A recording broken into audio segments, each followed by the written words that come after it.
And let me say this, I had also built several other businesses along the way. I built a physical therapy business. I built a real estate business.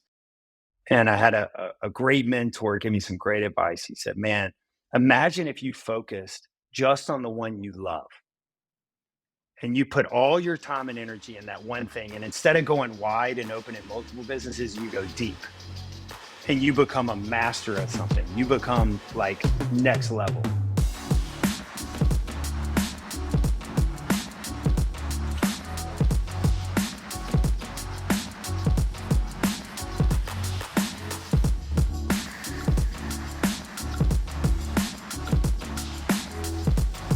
Welcome back to the Fitt Insider Podcast. I'm your host, Joe Veneri.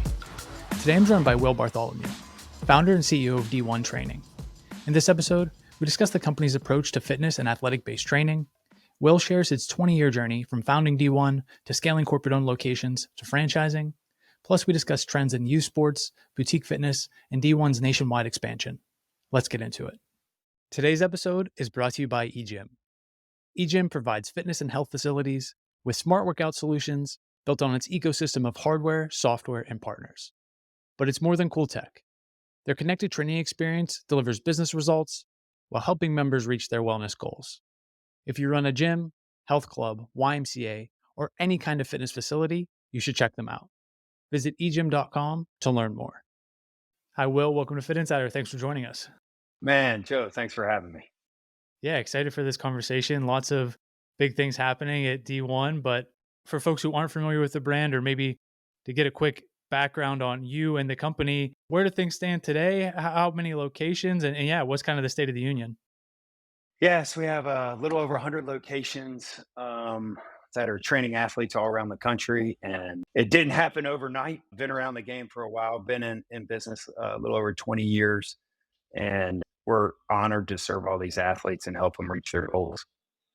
Yeah, it's been, in both having some familiarity with the brand and then, doing some research ahead of this conversation. Like you said, been around 21 years and even longer than that as an athlete, your own journey, figuring out what that looks like, getting into coaching, strength coaching, building this brand. But maybe what was the actual inception? How did you come to this and say like, oh, it's going to be, or even was that realization initially, oh, it's going to be what it has become today? So take us maybe back to that the early days of like trying to put this together, and then we'll kind of get us to modern day, how it's evolved. Yeah, it's a fascinating story. I was sitting around with my college roommate watching the And One Mix Tour. I don't know if you remember that. And it was like the basketball, on TV. And I was like, man, I want to create a gym just like I had at the University of Tennessee where I played football, where you walk in, you have a coach who's got a structured program for you. They got banging music. It's people are inspiring and motivating you to reach your goals. And man, it's just a place you went and you got better. And you got better not just physically, but you got better mentally. You got, motivated to go reach goals and conquer things. And so I'm talking to my roommate. I'm like, man, I want to call it something like M1. And he was like, what about D1? And I was like, huh. And thank God my dad was a lawyer and we bought all the IP rights for D1 back in the day. And so, that was where it was birthed, but really was based around delivering that Division I type experience that these athletes are having all around the country to the local community, to that middle school, high school kid who really needs a coach. They need great information, and parents. Parents need a place they can trust, a brand they can trust where they take their kid. And it's not just, Joe Blow in the park who you don't know if they're going to do something harmful or what they're telling your kid. And so we really pride ourselves in great coaching and helping these athletes reach their goals. To go a little bit into the business model, because I know you asked the first question about what it is today. At the end of the day, what we do is we help people reach their goals. We help these athletes reach their goals. But how do we do it? We do it with great coaches. I just talked about the coaches. We do it with first-class facilities. We have turf.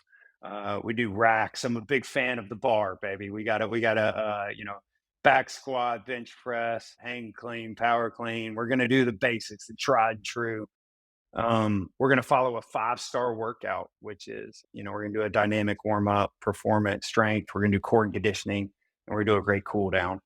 And we do that in one-on-one, semi-private, and large group training. Everyone works out with a coach at D1 because that's what we're about. We're about helping, where I said I'm helping coaches get in front of athletes so they can deliver that amazing service and help people reach their goals. So many of the things that you mentioned, I grew up as an athlete, eventually got into personal training, strength coaching, actually training youth sports, but also all across the board in terms of different demographics. And it's one thing that we always ran into and thought about as well, which is, how do we serve? There's coaches coming, there's parents coming, there's kids coming, and all kind of saying like, oh, we want our team, our kid, or whoever to be better, faster, stronger. Should we be doing this? So and so said we should be doing that. And there's really a lot of confusion and uncertainty and even risk, right? You mentioned it, like who knows what's being told or coached or what have you.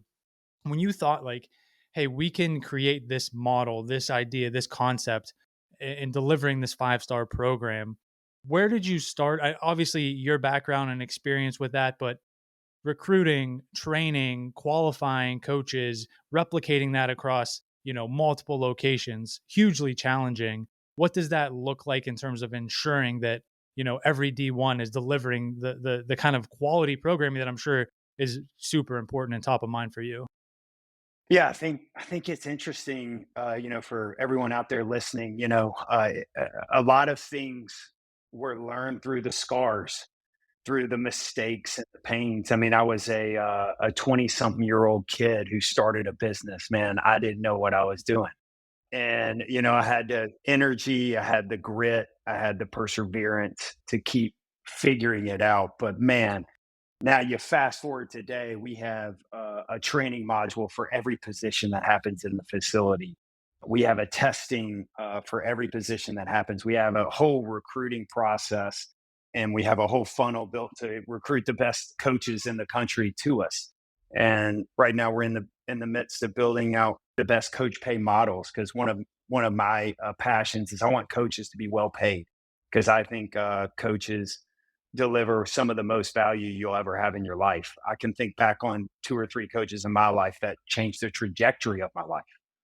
And it's like, man, I really want that to happen. And so, I look back and go, we put all those processes in place to get us to the point of franchising. One of the unique things about D1 is I did corporate owned locations for over 15 years before I franchised. So I was in multiple states. I had 32 corporate locations. So I was in multiple states before we started franchising. And we launched in 2018. And the reason we launched is because we made the model simpler, we made it better, we made it not just more profitable, but easier to run. And I felt like I was doing a disservice to the country to not be able to put this in every, small town USA and every big city. And there's so many great people out there that want to own a business like this and impact their community. You start looking at how much youth sports impacts, I'll say, a parent's life. I'm a dad of 3 kids. I got 2 Division I athletes right now, and I got 1 in high school. And man, it rules my whole schedule. I mean, my weekends are filled with that. And so, man, I just want to have a place that I can go, that I can trust the coaches. I know they're being inspired and motivated, and they're reaching their goals. Because at the end of the day, when you look at all of our lives, I mean, I think one of our human needs is to grow and reach goals, and you got to reach goal and then grow again, reach goal and grow again. And so we really want to be a place for that in every city. I think that's really interesting and important. You had 30 plus locations before you start franchising. Obviously, I'm sure this idea of maintaining that quality, having kind of some level of control over what's happening in all the locations, but also looking at that and saying, how do we make this bigger? How do we maybe fulfill that kind of vision of, getting it everywhere? And I feel like to some extent, there's a lot of entrepreneurs, trainers, fitness professionals, strength coaches that reach a similar point. It might not be 30 locations, but they're sitting there saying like, man, I think this could be bigger. Like, I think I could open another spot. I think I could license, affiliate, franchise, but wrestle with that same kind of question about how do we do it operationally? One, finance it, all those things. But then how do we ensure like that the quality can scale the way that we want it to? at that time, what were those the things that you were wrestling with? Was it just a matter of timing or like what went into that decision to say like, now we have reached that point where like this is how we're going to go about like reaching that next level? Man, I didn't want a franchise for so many years, and I'd been approached, and I think I was so concerned about the quality and about the scalability. I was really bullish on it, and finally I had a mentor. And let me say this: I had also built several other businesses along the way. I built a physical therapy business. I built a real estate business.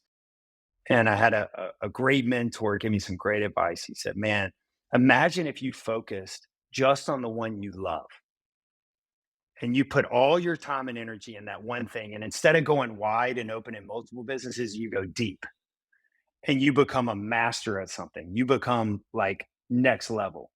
Imagine if you did that. And I want you to imagine that." And he goes, "I want you to go to bed tonight, come back to me tomorrow and tell me which one of the businesses you want to do it in." He literally said that. He's like, "Which one of the businesses you got?" Because you got three. And the next morning, I said, "Man, I'm so passionate about strength and conditioning."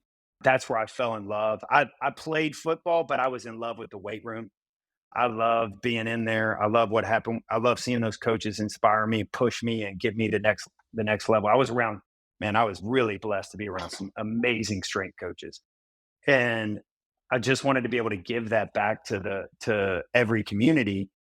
And when I came and told him that, he said, "Okay, well, now you have to go deep and find the smartest, best way to do that." And so I did. I went and started watching and looking at what everyone else was doing in the space, that was, had gone before me, and said, "Hey, if I can go and learn from them and be coachable." I talk about coaching, but I got to be coachable. And man, I've got some amazing mentors and advisors that have poured into me, and I wouldn't be here without them. I mean, these coaches that are in my life, and I call them coaches, but they're amazing CEOs and business owners and founders that have really given me the steps and tools to get to where we are today. Now, kind of looking back on that, but also looking forward, that obviously the right, a smart decision and things working out in that way, you continuing to execute on that, what you're so passionate about. And even hearing you talk about it, it's like you remind me of some of those strength coaches I've had along the way, just in terms of the vibe and the energy and the passion with which you approach this. So it's definitely clear that that was the right thing, and how you feel about it. Um, Also, this idea at the onset, you were kind of talking about the and one mixtape tour, which is hilarious to think about now, but also the replicating that elite athlete kind of experience. This is something, I played Division II football, but same difference, right? To some extent, like my entire day was not only figured out for me, but every amenity, everything that I could ask for. Again, not even at like an elite school like University of Tennessee, like, but still this idea that like I had to try to get off track, right? They weren't going to let me. They weren't going to let me miss a workout. They weren't going to let me miss class. They weren't going to let me miss a meal. And so often thinking like, oh man, I wish I could replicate that for other people. I wish I could give them that kind of experience or insight or structure, right? And you're doing that from the programming level, but you're also doing it from like the camaraderie level, right? Which is, so many people talk about that as well. What they miss most about playing sports, they miss the locker room, they miss hanging out with the boys, like they miss like being in the mix. Now in kind of like fitness industry, jargon, that's like community and socializing and all these things. How do you think about like fostering that, or does it just happen naturally kind of within the facilities, given the structure, the programming, the coaches, and maybe just coming from that background? Is it like a thought to like build this into the experience, or is it kind of like more natural just given what you're doing? No, it's definitely, we want to be intentional about it. I like to use the word team instead of community. We want to be a team. We have sub teams within every facility, right? Right. We have our prep group, which is high school kids, and Debo group, which is the middle school kids. And these kids come together, and they might be from different schools, male, female, different sports, but they're coming together and they're going towards a goal. And so for us, what we're always trying to do is bring them together and communicate, hey, here's the program you're on to reach this goal up here, right? We're down here now. We're going to go here. And a great periodization program, that's what'll happen. And, for us, we're constantly trying to go, hey, look at the goal, look at the goal. And it's amazing. In my old age, I got into mountain climbing a little bit. I say, like kind of. And I've been on a couple of random hikes with like people that I didn't know from all walks of life. I had no idea. And they're all strangers to me when I show up. But because we're all going towards that goal, that mountaintop or that summit, they're lifelong friends. Like we went through something together. We bonded over the grit and the grind. And to me, I think that's what people miss in the locker room. They miss running after a goal together. And the funny things that happen along the way, the jokes that happen, the little, the banter. And that's part of our culture. We want that to be part of our culture. And so we really look at building that team really focused on the goal. So whether it's a facility that has a goal or a subgroup within that, which is like our adult group is running towards a goal, or we do team training. So like we'll have full soccer teams that, hey, we're trying to win the state championship, right? And so that's their goal. And so we're trying to help them get there. Another area I kind of wanted to ask you about that is very unique in your model is just the size of facilities, right? Yeah, our model is a 4,000 square foot footprint. So if you think about, I'm going to call it boutique fitness, which I wouldn't put us in that category, but they're 1,500. To your point, they're trying to go down to 1,000, maybe 2,000 square feet. So we're about double the size of those. And so when you look at it from our perspective, we need an open area to drive the right amount of volume. And so one of the cool things that we have in our business is that we call it a scheduling lever, is how to pull that lever to open up more capacity.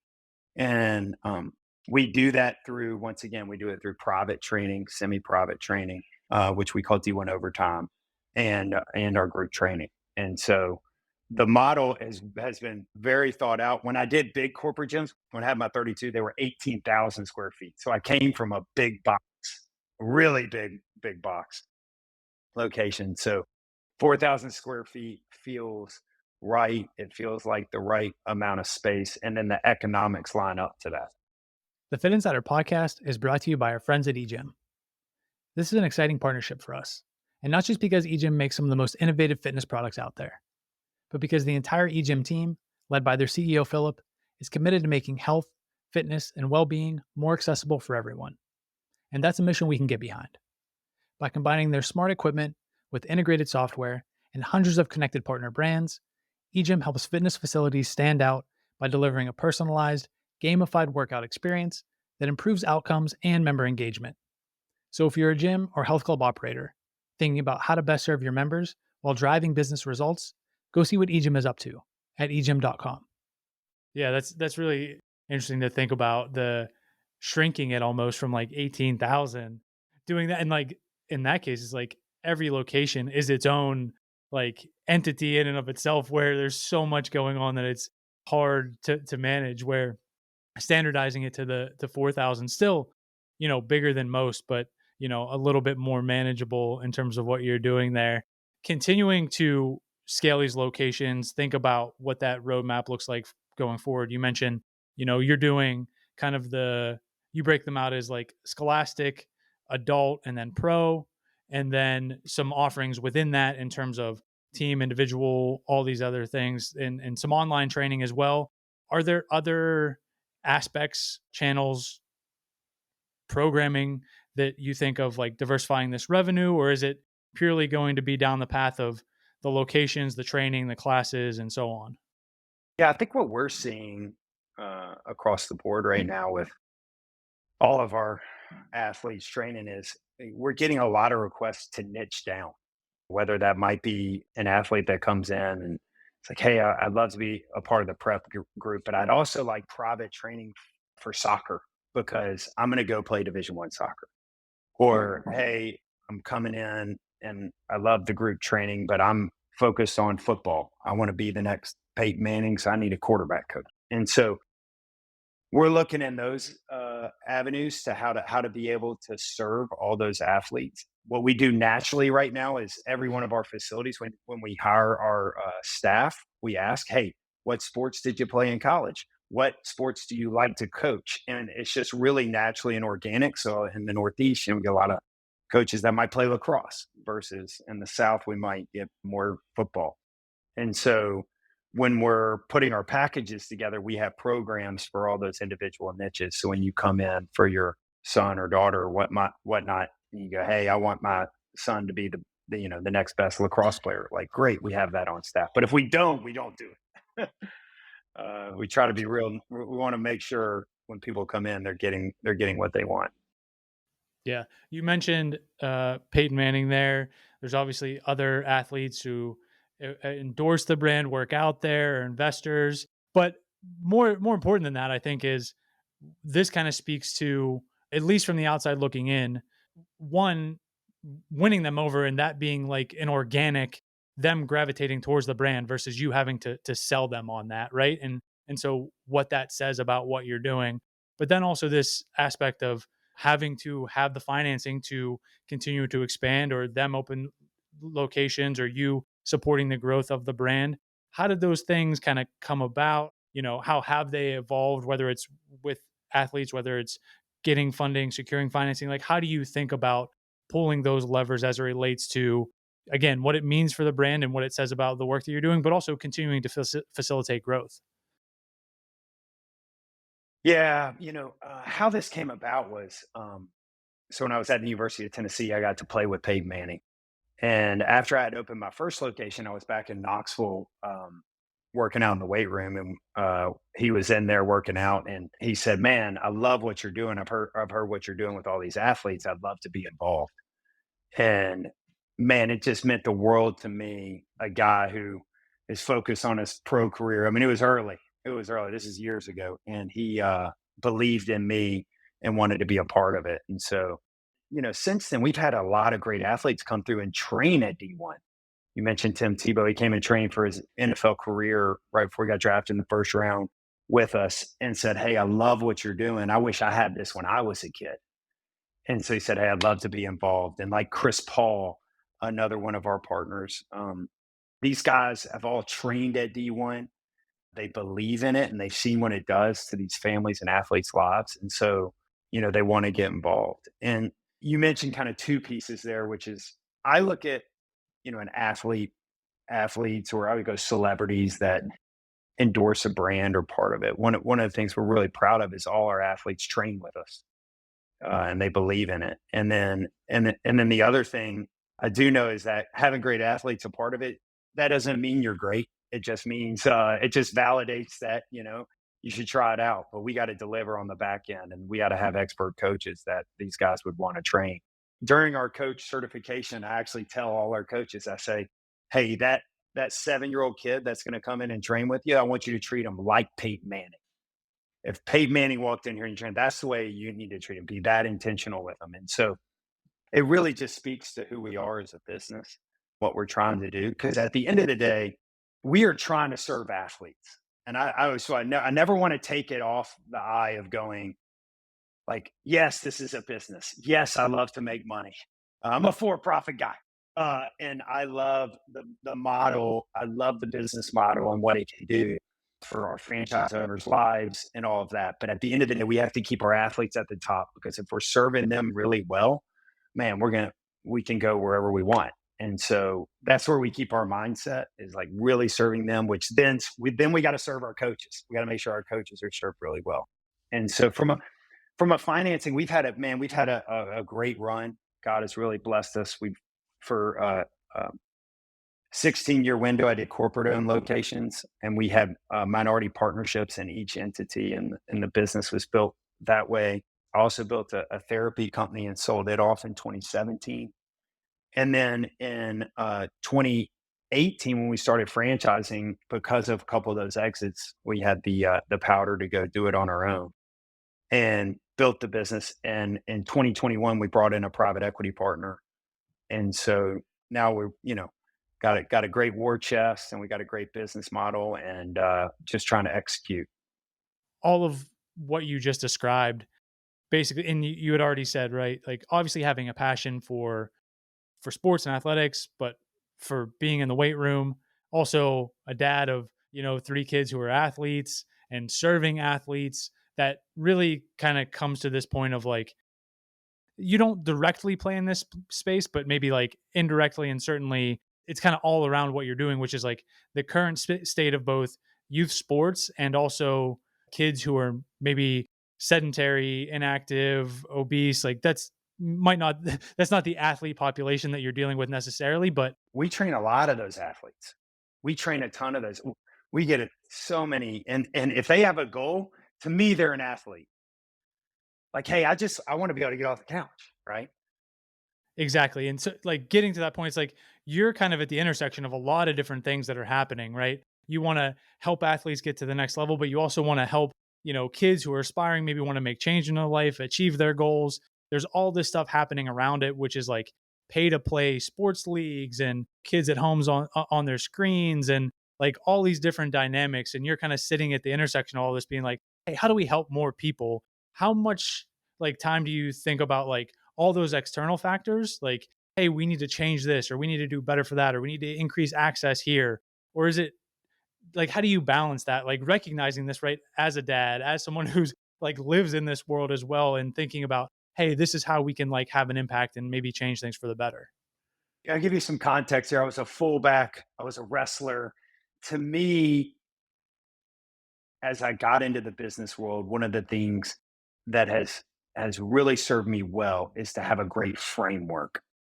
So when I look at the business, I have a great framework of the business. I have, our 7 functions of the business, and I watch the metrics on all of them and really follow the data to help figure out where we need to be pouring on gas and where we need to focus our attention. I think where things are going for me personally are that I've gotten the business to the point now where it's really exciting, where I can really focus on that end user experience, that athlete experience, and just continue to level that up and continue to make it better. And I will say, I am like, it consumes my life. It is nonstop because I have two kids that are Division 1 athletes, and I got a high schooler aspiring.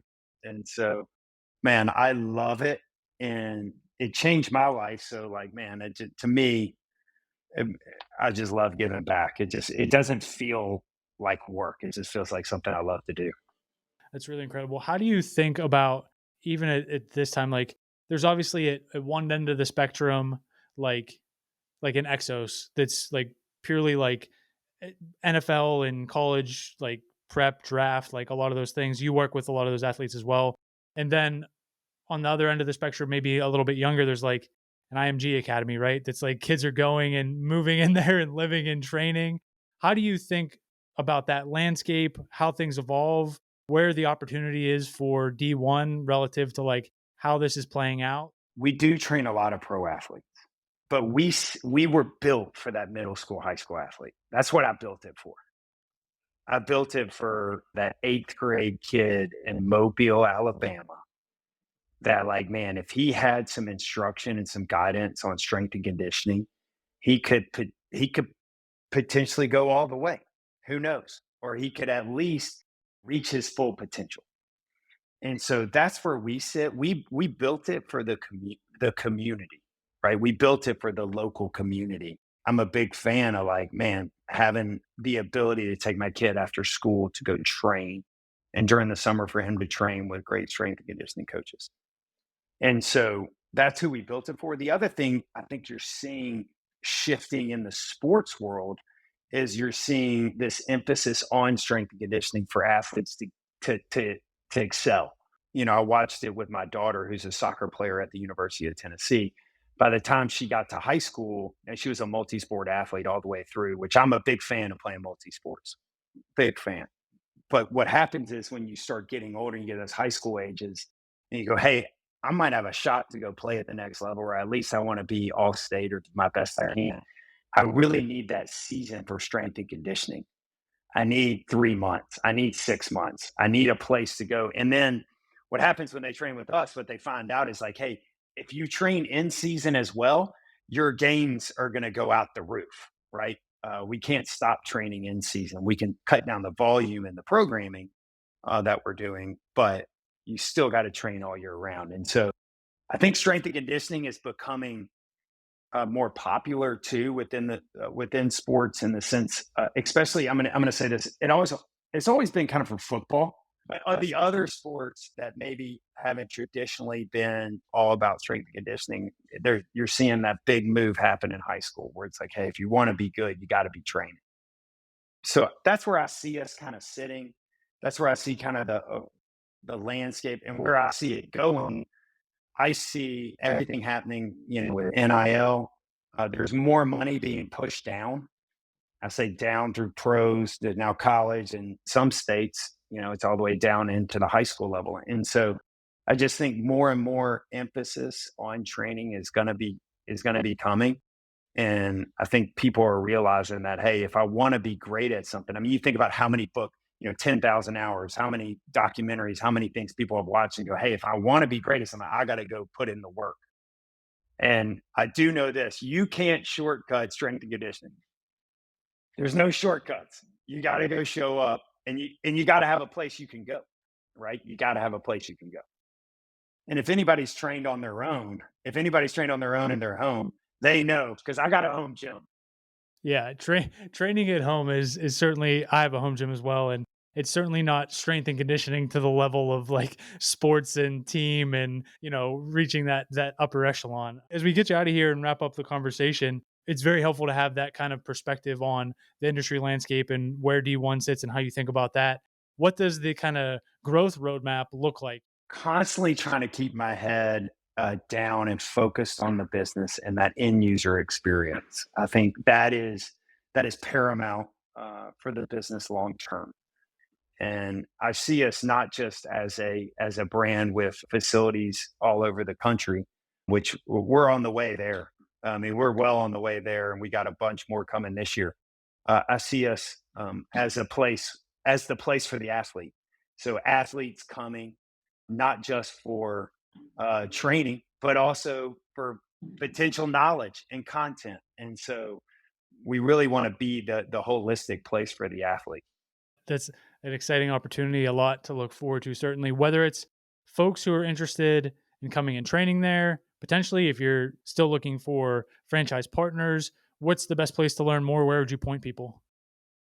Yeah, check us out at d1franchise.com, d1franchise.com, and then also d1training.com, d1franchise.com, d1training.com. We're in the business of serving these athletes, man, and I appreciate you having me on and serving this great community. I love people in this space. I'm a big believer in just everyone needs to be training, everyone needs to be working out and getting healthier. Yeah, absolutely. We're really grateful for the time today. Excited to share this conversation and continue to watch D1 evolve and grow. Thanks, man. One more thing before you head out. Help us spread the word. Take a minute to rate and review the podcast, subscribe to the YouTube channel, or share this episode with a friend. And if you like conversations like this, you'll love the Fitt Insider newsletter. We send it every Tuesday. The link is in the description. Thanks again for listening. We'll see you back here next week.